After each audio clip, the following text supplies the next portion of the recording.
then you had just an aside there where we're talking about Carolina and you're like, also Anthony Richardson. So Anthony Richardson is one that could be a big deal. Understanding this offense is going to be important. You talked about the pass rate over expectation in some specific games.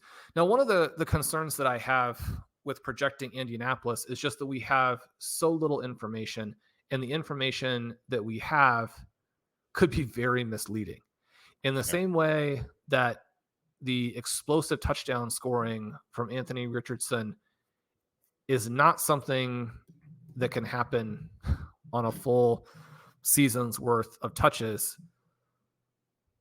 we might, I mean, these pass rate over expected games in the first month with a raw prospect might not give us any window into what they'll do in year two. But just so people have a good feel for what you're saying, we have week 1, 24 for 37, 223 yards passing and a passing touchdown. Week 2, just 6 for 10. And the injury there. Week 4, 11 for 25. But because you hit on some long passes, you actually get 200 yards and 2 touchdowns in that game. And then the following week, the last one, 9 for 12. Which are the weeks there where the pass rate over expected is low? Yeah, so week 1, they come out and they run 69 offensive plays, which is above average rate. The typical average is about 63 or so, give or take a play in the different seasons.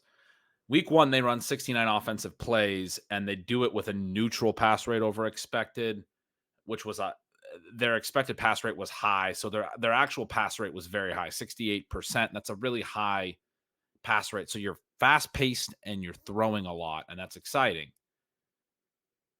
The very next week, week 2, when he gets hurt, they wind up with a positive pass rate over expected, a similarly solid pass rate of 62.5%, but only 56 offensive plays, which is a low number. Again, he only plays about a third of this game. It's tough to say. He misses week 3. They immediately run 84 plays. The first game he's out in week 3. And this gets back to these are the first games of Steichen's coaching career, right? What does he really want to do? Well, it looks like in week 1, he really wants to push it. Week 3, his first game without Anthony Richardson, he has Gardner Minshew, who was his backup in Philadelphia and knows the offense and has a relationship with, and he really pushes things in his first game in week 3 that doesn't have Richardson. That game did go to overtime. They had 2 early overtime games. So they played the Ravens. They went to overtime. That's part of why they ran 84 plays in week 3. But 84 is still a ton, even for an overtime period, to be clear. Week 4 is Richardson's back. He's ready to go. He had the concussion in week 2, and they go, negative 21% pass rate over expected. The game also goes into overtime against the Rams. They have a 51.7% pass rate, so way, way down from those that were in the 60s that I was talking about. Their expected pass rate is actually very high, in the 70s, one of their highest all year. That expected pass rate would be relative to the game situations. They're in some close situations late. They go into an overtime game. They run a lot of plays that you would expect a team to pass at a high rate on, and instead they run the ball more than they throw it in this game. And then Richardson plays that whole game, but as you noted, doesn't throw a ton. But with the overtime period, does wind up with, he goes 11 for 25, throws for 200 yards and 2 TDs. He hits a couple splash passes, a 35-yard touchdown pass to Mo Alley Cox, which was his long, or no, he has also a 38-yard completion in the game. Anyway, only completes 11 passes, but goes for 200 yards, high rate of yards per completion. And then the next week, he gets injured about a third into that game too. They also have a really low pass rate that game. They have a negative pass rate over expected that game, negative 12. Pretty heavy negative pass rate over expected in that game as well. From that point forward, the rest of the season, they only have 2 more games that are lower than negative 5 pass rate. They have 3 more games the rest of the year that are lower than 60 plays. And so 2 of the Richardson games were below 60 plays, and that week 5 game was 61 total plays. They do have some lower volume pass games and stuff at times the rest of the way with Minshew, but more consistently in the 60s in play volume, more consistently in the 60s in pass rate as well. I don't know. I got to digging into this and looking at this, and like you said, 4 games is a very small sample. The other thing I highlighted in the projection that is a very small sample and is very interesting is that his scramble and design run rates, and especially his rushing TD rate, were insanely high. He had 4 rushing TDs in about 2 2/3 games. Again, played 2 full games and a third of a game twice. And that, because it was such a small sample, was very tough to parse. And I ended up bringing those back quite a bit, in part because, especially the design run rates, is that going to be the plan? You have Jonathan Taylor. So early in the year, they didn't have Jonathan Taylor. That was the other important part. He comes back for week 4. He misses the first 3 games. Week 4 is, or pardon me, he was not back for week 4. He was back for the game that Richardson ultimately was lost for the season. Week 5 was his first game. But, Taylor was a little bit banged up. Now, we're going to go into this season with a healthy Taylor, with Taylor under contract. None of those issues. Are we going to see as much of the designed runs and those things when Richardson got hurt in 2 of his 4 starts and missed most of his rookie year? Or are they going to more delicately layer that stuff in and rely more on Taylor? And that's the way I chose to project it. I still projected him for a really strong design run rate. I have him for over 100 rush attempts. It's all very high as far as a rushing projection goes. It reminds me a little of when I was projecting Trey Lance a few years ago, and I was so excited about the small sample design run rate and scramble rate and how high those numbers could get. We didn't ever really get to see what that would look like for a full season because Trey Lance didn't play a whole lot the next year. He got hurt in week 2, and then we didn't really ever see him again. We don't really know what his full season design run rate and scramble rate may have looked like, so I didn't get to really test that. But in terms of, rates that are viable and that happen a decent amount. Now, one of the things with Richardson, I didn't give him a huge scramble rate, in part because he doesn't take a lot of sacks, and he does get rid of you've talked about this a lot with his prospect profile. He gets rid of the ball because, when he gets pressured, he doesn't necessarily try to evade sacks and then scramble. A lot of times the scramble rate and the sack rate will move in the same direction. It's a player that's willing to hold the ball. Richardson's always had low sack rates, and he gets rid of the ball. And so I also, for a guy of his athleticism, I have a scramble rate a little bit lower than I would for, some other players. I probably want to double check his rushing numbers and make sure I really feel comfortable. But again, 113 rush attempts for him is, I think, a solid number. He did have, was pacing for more than that in his early season stuff, but he got hurt twice. And again, his rushing in this really small sample was just really outlandish. And so it's not a matter of if it can't sustain for 17 games, it can't. It's just really it would be insane, right? I mean, he had 4 touchdowns in 2 2/3 games. We're talking about a quarterback running for 20 plus touchdowns and all these things, which, I was about to say, I guess, anything can happen, right? Who knows what can happen in the NFL? We're always surprised by things, but I don't think that's going to happen. That's not what I want to be playing to happen. The called pass rate stuff, though, is the really interesting thing, Sean. The fact that it cratered after he came back from the first injury, was very low the next game. And then a lot of the stuff that I think drives the Steichen play volume stuff, because with Steichen, we talked about this last offseason, but you go back to, he was the coordinator for the Chargers in Justin Herbert's rookie year, and they were an above average play volume team with a rookie QB, which was a bullish point for Anthony Richardson going into last year. And then he took over with the Eagles, and they were at above average. They played fast, even with a mobile quarterback. And so you had these elements where you're like, Shane Steichen values tempo and pace. He's done it at multiple places, even with a run-based offense with a mobile quarterback like some of those Eagles offenses were. And so I thought there was a possibility for them to actually run quite a lot of plays. But run rate and pace are inversely correlated, or not necessarily pace, but play volume, because the clock continues to tick. Pace and play volume are slightly different. Pace is typically how long you let the play clock run down or how quickly you're snapping it or huddling. Play volume is actual plays. Run rate and play volume are inversely correlated, where the higher run rate gets, the play volume goes down because in between plays, the clock is running. Pass rate, you have more incompletions, the clock is stopping. That's a crude simplification of it, but that is part of it for sure. There's also the efficiency element where passing offenses are going to be quicker to score. These long, slow, run-heavy drives can really slow down games and run a lot of clock.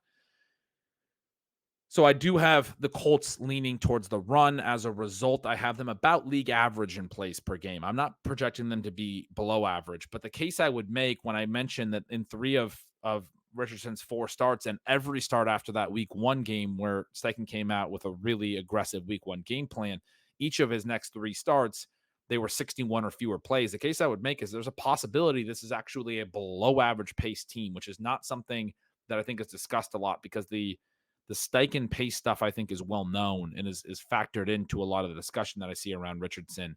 I do think it's possible that this is, again, a slower paced. We're trying to kind of almost hide Anthony Richardson's passing stuff. If they're concerned about the passing stuff, you can still win games by being a slow-paced, run-based offense. You have Jonathan Taylor, and you have a really electric, athletic quarterback.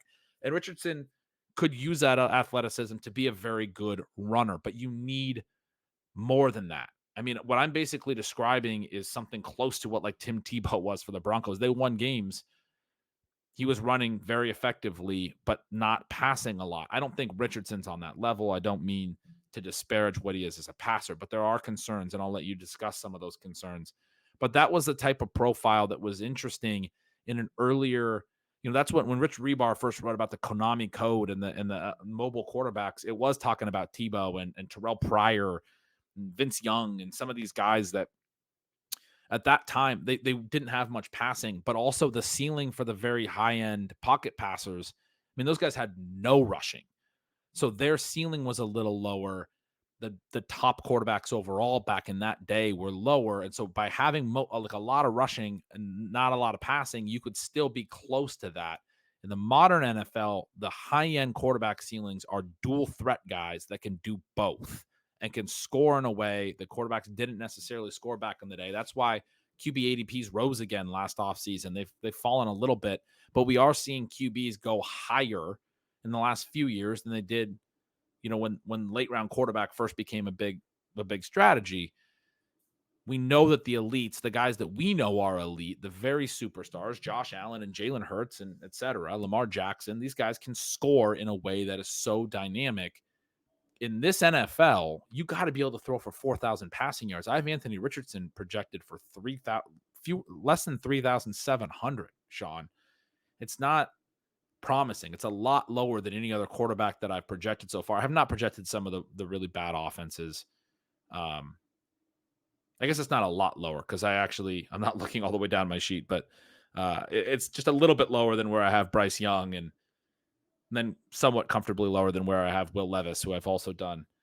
But we're talking about most of the quarterbacks that I have projected, certainly around him in the projections. Those guys aren't adding rushing value, but they're throwing for 4,300, 4,400 in my projections. Richardson's quite a ways behind them in passing yardage. And then he's in some cases 10 passing TDs behind them as well. Because I'm looking at the market. I'm looking at the way that the Colts are expected to score. And then I'm looking at the way that I'm projecting them to play. And I'm projecting them to be a team that has a lot of rushing TDs relative to pass TDs, a really high rush rate in close. I've got them for about 21 pass TDs and then 20 rush TDs, essentially, for about 41 total offensive touchdowns, 42 total offensive touchdowns.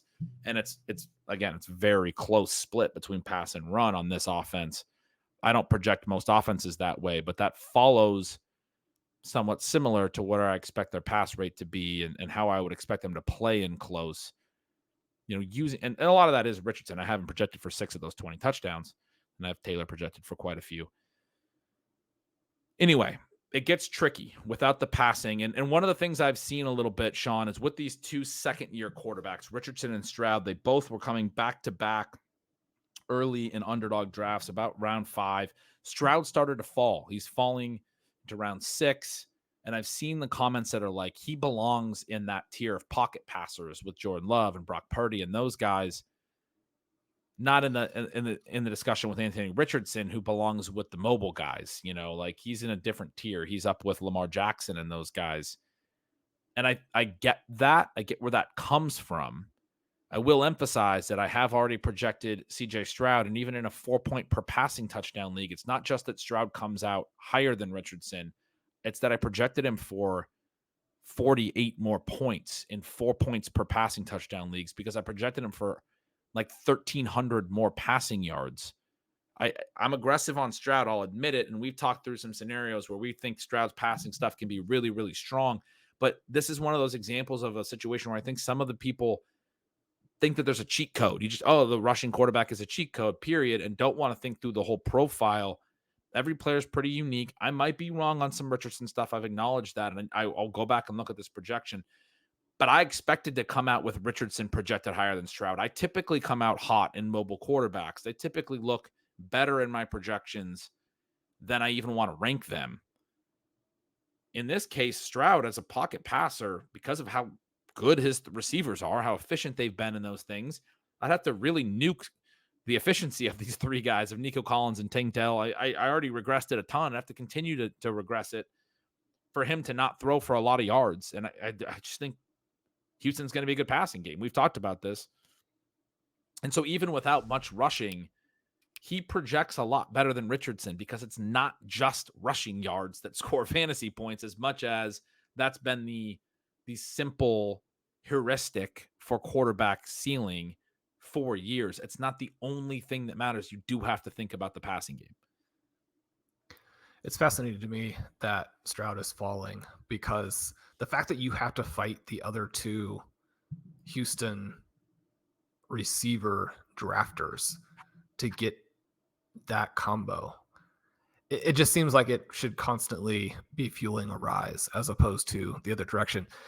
What you just discussed there, Ben, I think is a perfect example of the way in which just being well calibrated is important and understanding what parts of the cheat codes are real and what parts might be a little bit either ephemeral or simply player specifically don't apply in an individual case. As you talk through that, one of the things that jumped out to me is that if you end up trying to protect Anthony Richardson as a passer, and I guess I'm not convinced that they're going to do that, but if they do, then you run into this secondary problem, which you also alluded to, where I think you also have to protect him as a runner. There's a limit to the number of hits that you just realistically want him to take, in part because this is a crucial season for him and the franchise. If he has another season-ending injury in year 5 or year 8, anytime that happens, it's going to be devastating for that year's team. If it happens this year, it feels very devastating just for the franchise's next decade outlook. It almost sets you back to square one. They have massive incentive to do what it takes to keep him healthy. Now, partly you can't do that because luck is going to be the biggest determiner. But as you're working through these games, if you're trying to limit passes, at some point, you're basically also trying to limit to an extent the quarterback runs, which is either very good for Jonathan Taylor or it could lead to them being the opposite of what people are expecting, which is, as you described, you could have a very low total play volume, and that washes back on all of these players in a pretty disturbing way. So you did a great job describing Richardson. I would throw in, as somebody who has been skeptical of Richardson, I want to note that I believe in crazy seasons. And you and I always talk about how just because you haven't seen something in the past doesn't mean that you couldn't see it. I mean, if if they really sort of flout this idea that, we're circulating that maybe you want to protect him, and they're like, no, we're going to go and we're going to win the AFC South and see if, we can be like a dark horse Super Bowl contender.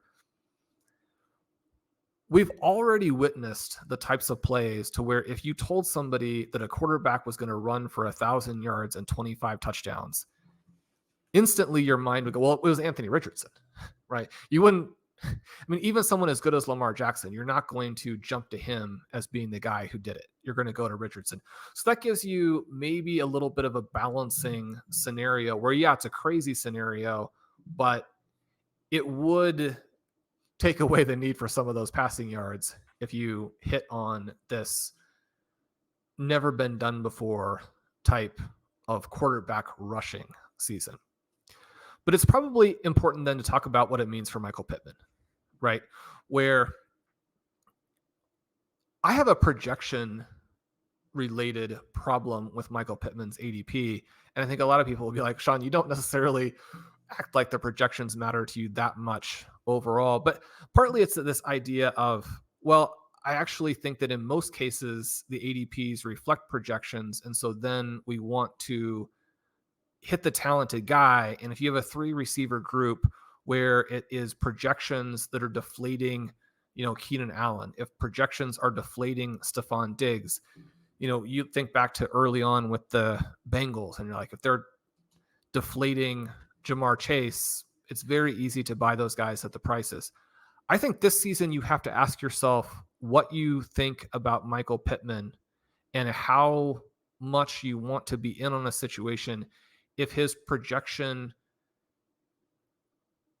price is not calibrated to the projection. That's the problem that I have for both Pittman and DK Metcalf, who is a different conversation. But I think it's even much clearer for Michael Pittman that there is a problem here because you have overall passing pie is an issue, but you also have a case where, the tight ends I think are a little bit confusing, or not necessarily confusing, but you can read it in a lot of different ways, where between Andrew Ogletree and Kylan Granson, you have 4 different guys who ran between 100 and 260 routes. Jelani Woods comes back, maybe either adds another name or adds somebody who can get out there and actually draw some targets from the tight end position. But you have Michael Pittman, and then you have Josh Downs. You have Pittman drawing targets at an extremely high rate on a per route basis. You have Pittman actually runs more routes last season than Pittman does. But similar to the situation with Mingo, and maybe not quite that bad, but his ability to turn routes into yardage is pretty catastrophic when you consider that SIS has him for 556 routes. If you replace a guy who drew targets at about 12% with someone who even draws them at, say, 16 or 17%, which is still bad, but you replace him with Mitchell, and that I think is a big problem. But also when you have a rookie, Josh Downs had a better rookie season than Jackson Smith and Jigba. And frequently in those cases, and he also had a better prospect profile than he did at draft slot. Often in these cases, that player takes a step forward in their second season.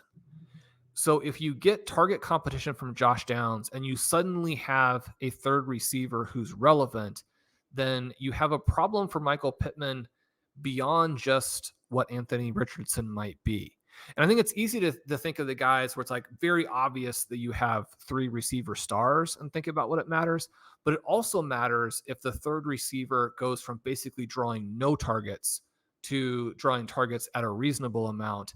And certainly if that happens at the same time that the wide receiver 2 takes a little bit of a step forward, all of those things I think are problematic for Michael Pittman, who, when you think about how he fits with Richardson, I guess I would just argue the thing that we saw from Richardson in that game where he's 11 for 25, but hits on a couple of deep passes.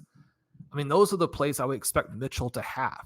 Now, it's not going to be every single time, but if we look at his profile and even projected out somewhat optimistically, I think that the optimistic portion of the Richardson passing scenario benefits people who are maybe not Michael Pittman.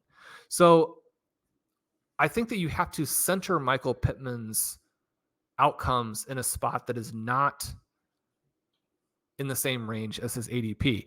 Is that true, or am I exaggerating that based on how you are looking at the projection for these Indianapolis Colts receivers? I think that's very true. I think the only way that Michael Pittman can return value on his ADP, not the only way, because Anthony Richardson could really surprise as a passer. That would be the one major way. But the other way is if Anthony Richardson misses time. Unfortunately, but this is what is true. This is what we talked about last year, that Gardner Minshew being there, I thought, changed the projection a ton. I wrote about it in my offseason stealing signals for the Colts, that if you told me that Richardson was going to miss time or get benched, because we didn't know as a rookie how much he would even play necessarily, you told me Minshew would play a lot, my projection would feature a lot more pass volume. If Richardson misses time, they now have Joe Flacco, who showed a level of competency with the Browns last year and would be the backup and would probably add to pass volume, and I think would elevate the projections for all the receivers. For the reasons that you said, it might be a bigger hit for Josh Downs and AD Mitchell, frankly, in that scenario as well, because they are a lot cheaper and they're good talents in their own right. The case for Pittman goes back to the stuff that we've talked about from last season, where I wrote about and did some research on the RPO offenses. The Colts, even without Richardson last year, finished second in the NFL in passes off of RPO plays. RPO, high pass rates out of RPOs tend to correlate heavily with higher target shares for the number one wide receiver. I believe this is a big part of why, even with Minshew running the offense, they ran a lot of RPOs. I believe that's a big part of why Pittman, especially down the stretch, started to separate from Downs, when for a while they looked like kind of co-number ones. I think they probably started to go to the RPOs a little bit more down the stretch. I don't have data to back that up. But the reasoning for why that it's there in the data, but the reasoning for why it would happen also follows with RPOs. If they're run pass options, they're either going to be a run handoff, or when they go to the pass option, it's a pull and a quick throw. The linemen are blocking for a run, which means they're blocking forward. If you don't go a quick throw, you get an ineligible lineman downfield. It has to be basically a first read target, and you're making that read before the handoff. So it's not even a pass attempt unless it's a pass attempt to your first read, which is very often a slant route or something of that nature. And it's very often the number one player on your passing game that you think can win on a slant route very quickly. And so most teams are doing that with their number one wide receivers.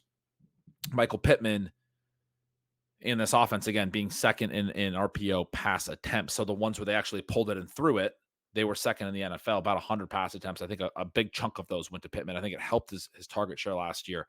But to your point, I mean, even if they do a lot of that with Richardson, that's not the Richardson pass volume ceiling. It's the vertical stuff that you were talking about. If he can start hitting on the downfield stuff, I tend to agree. I think Pittman could consolidate volume, but that it's not going to be enough, because there's not going to be enough overall pass attempts really for him to really smash, especially at such a pricey ADP. And the situations where Richardson is a good passer, I think, involve a more complex passing game that involves the downfield stuff, like you talked about. It's Mitchell and those guys.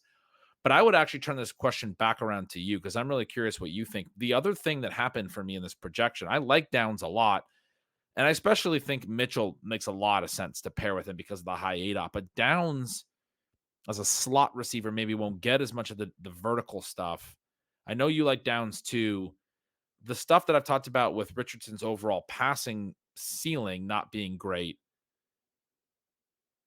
was concerning for where Downs came out in this projection. Mitchell as well, frankly, but the parts of the Mitchell stuff where it could just be some splash plays and things like that are different. I'm kind of scrolling through trying to find Downs in my projection. Yeah, I mean, he just didn't come out as well as I would say that I hoped or expected even. Do you have concerns about whether the overall passing game, some of the pass volume stuff I've talked about, and Richardson's potential lack of passing efficiency or potential inefficiency as a passer, how that could impact Downs? Do you have any concerns for him on that? Yeah, I think that he's probably good enough that you're not going to see him disappear. And yet I'm sort of worried about his career almost. I don't think that he's set up to have a big jump, specifically because of that environment that you talk about, where low pass volume, lots of target competition. The underneath passes in many cases will be those RPOs that you talked about. Pittman's had a really low ADOT these last couple years, and he did last year again.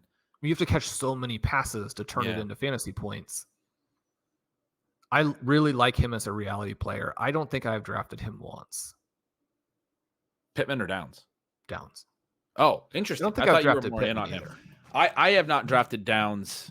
I maybe have drafted him a couple times, but I have not drafted him much either. I haven't drafted Pittman, I don't think, at all. Or no, I did take him when he was a faller once, and then it was one of those ones where I was like, well, saw how that felt, didn't like it, not doing that again.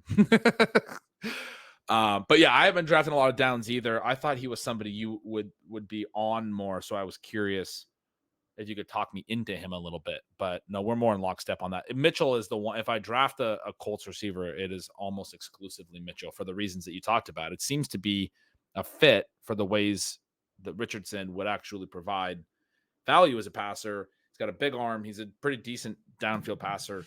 And then, it can spike all at once when you hit on the big vertical pass plays. And so, yeah, I mean, if somebody's going to do that, it's going to be probably the Mitchell profile. Yeah, as we were talking through, I do just want to say for the listeners who may be sitting there going, you're only projecting Richardson for, he said 6 rushing TDs. I went and looked at that some more. I was kind of talking through the design run rate and the scramble rate and some of that stuff. Went and looked through that some more as you were kind of talking through the different receivers. I looked at Josh Allen, Kyler Murray, Lamar Jackson, Jalen Hurts. I like to, do like comp groups, obviously. Where I have Richardson projected, I feel comfortable with in relation to those. There's a couple like Jalen Hurts' designed rate is very high, but a lot of that is, I mean, some of it's designed runs, but a lot of it is the QB sneaks. I don't anticipate Richardson will get that for the reasons you discussed. Like, do you really want to be putting him in those situations after he got hurt? And it's such a huge season for keeping him healthy. And you have Jonathan Taylor, who you just paid. Like, I don't believe. And so then I was looking at my TD rate. I actually bumped it for him a little bit. I was able to squeeze out like 10 or 15 more points in his rushing line, give him a few more rush attempts, like really trying to think through this. But I mean, I don't feel that his scramble rate was unfair relative to those other players and the ways that they play. It's higher than some of them, like a Kyler. Kyler doesn't tend to scramble a ton, which doesn't seem right in my head, but per the statistics, his scramble rate isn't massive, hasn't been for a few years. Maybe some of that's related to the ACL, some of the injuries he's had. But to be clear, I'm well above that with Richardson. I'm more in the range of the other mobile quarterbacks on the scramble rate. The designed rate is the interesting one. How much design stuff would they work? Because most of the scramble rates there's not a ton of volatility on the scramble rate, frankly. But the designed rate can get really high, gets really high for Jalen Hurts. It gets a little higher for Lamar Jackson, but that's really what I don't want to project in is a massive designed rate. I do, for the record, have him at a very high designed rate. That is also higher than where Kyler Murray's design rate has typically been. It's higher than where Josh Allen's has been. Actually, yeah, each of the last 5 years, just slightly higher. But he gets some more design stuff in the red zone and turns those into some big rushing TDs. His rush TD rate is massive as well. Anyway, I feel comfortable with where I'm putting Richardson in relation to some of those players in terms of the rush rates and the consideration that you talked through about the injury stuff. I think if you're really into Richardson, you think that their decision as a team is going to be to put him in a lot of harm's way, and especially in the red zone, which is where he got the concussion in week 2. One of his 2 major injuries last year, it wasn't in the red zone, but it was on a rushing touchdown as he was scoring. I talk about this play a decent amount.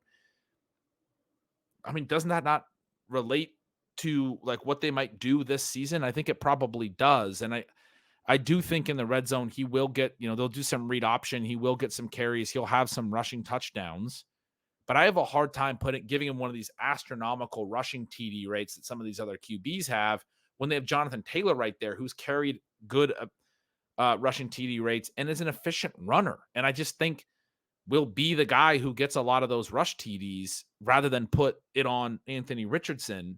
I mean, even if you're doing the read option, I think a lot of times it'll just be a give, right? Just let Taylor go run it. We'll use Richardson on 3rd down if we need to, right? But on 1st and 2nd down, let's see if Taylor can pound it in and limit the beating that our quarterback takes. It's exactly as you described. I tried, as I said I would, to sort of steel man the opinions that I had made here. What are some strong counter arguments? I feel comfortable for the reasons that you were talking about with where I have Richardson's rushing. And anyway, I did bump up his scoring a little. It got him ahead of Brock Purdy, but it's still behind Jordan Love. It's still behind Dak Prescott. It's still well behind CJ Stroud. Those are the quarterbacks immediately above him that I've already projected. It's an interesting. The one name I didn't mention was Trevor Lawrence because I didn't want to get into a whole conversation there. But Trevor Lawrence came out kind of nice in my projection, Sean. So he's actually projecting higher for me than Richardson. Again, the pass numbers matter, and Richardson does add a little bit as a mobile quarterback. I like him as a later on QB option. He projected well for me, but the Richardson thing, again, yeah, like I said, as I was talking through it, it didn't seem right. The 6 touchdowns didn't seem right. Rushing TDs, I got it to 6.5, but I think you need Richardson. And I know he had 4 and 2 2/3 games. That's part of why I was thinking through it. I think you need Richardson to be a 10 rushing TD guy to pay off. And I don't even know that he pays off at that point, but I think you definitely need that at minimum. And I don't know that he would be for the reasons I just said. I mean, why would they give him a really heavy green zone rush rate like the Bills give Josh Allen or the Eagles give Jalen Hurts this year for the reasons you also said when they need to keep him healthy?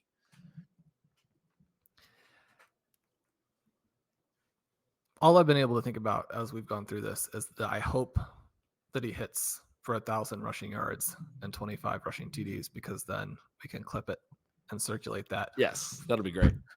Then it's really hard to be like, this is a super fun profile, and I'm telling you why it doesn't have the upside that you think it does. Like, because then, I mean, I did this last year with AJ Brown, and then he started with 125 yards in like 6 straight games or whatever, and I was like, oh my God. Oh, and TJ Moore, and he had the biggest wide receiver game of the year. But I think in both cases, like, I didn't get buried by either of those players. They did kind of level off to a degree. Anyway, it's not fun. Lamar Jackson, 2 1,000-yard rushing seasons. In both of those, 7 touchdowns. That's only one more than what you were saying your projection for Anthony Richardson. Josh Allen doesn't have a 1,000-yard rushing season. He had his first double-digit rushing touchdown year last year with the 15. Again, I mean, I don't have a problem seeing, 1,100 yards rushing and 15 touchdowns for Anthony Richardson. You could definitely get that. And I mean, you could get more. You could get more. So that scenario is out there. Hard to see. It's not hard to see, but it again, it goes back to how do they do that and keep him healthy? That's the tricky thing. And just back to, if you're going to project that type of season from Anthony Richardson, then you've got to go back through and project all of these stars for massive efficiency as receivers, as runners, as passers, and then your projections are broken. So that's kind of the dynamic that we're wrestling with. That's one of the reasons that it is so fun. Ben, you teased Trevor Lawrence as being a star of the early going here with the projections. I'm excited to get into that with you a little bit later, future shows. He's somebody that as I continue to look at him, like, I've got to figure out a way to get him on more teams. He's right there in the QB window. A breakout season, maybe in the offing. I mean, really, he's been okay despite how poorly Doug Peterson has run some things. You mentioned the design rate and the scramble rate as it related to Anthony Richardson. I'll be fascinated to see your Chicago Bears projection once you get that, because Caleb Williams has been a guy who the scramble rates are disturbing if you're looking for him to be a rushing QB. But in some of the seasons, the design run rates have been very high and have boosted his, what his fantasy potential will be a great deal. The design rush rate for Caleb Williams this next year, maybe if you could just know one stat for the entire season, that would be the one that you would want to know, because he's got a shot to crush his ADP. It'll be a lot of fun to work through that with you. But as we're at the 2 hours and 40-minute mark, we better wrap it up today. I've had an absolute blast. I want to thank Ben for sharing his projections with me and with the Stealing Bananas community. I'm Shawn Siegele. Ben is with me here. You follow him at Yards Per Gretch, at Stealing Signals, at Stealing Lines. He's been doing a lot of great YouTube shows recently. Get over there, subscribe to the the Ceiling Signals YouTube channel. Hit those notifications so you know when he goes live. He involves you in those streams. You don't want to miss that. We'd love to have you guys over at RotoViz. The coupon code RVRadio 2024 at checkout gets you 10% off a 1-year subscription. Ben, one of the things I have mentioned, I know that you want people to subscribe to the free portion of your newsletter. They get some additional goodies there. You don't have to pay to get some perks from Ceiling Signals. We would love for folks to subscribe also at RotoViz. You can do that at the bottom of every page on the site. Dave Cabin's going to be sending out some great emails over the coming days, and with July 4th in the range of when you'll probably be listening to this show, there are likely to be additional coupon codes there. So if you want to join us to that option is available. Thank you to everybody who's leaving rating and reviews. Those help us so much with the algorithm. We love you guys. We'll talk to you soon.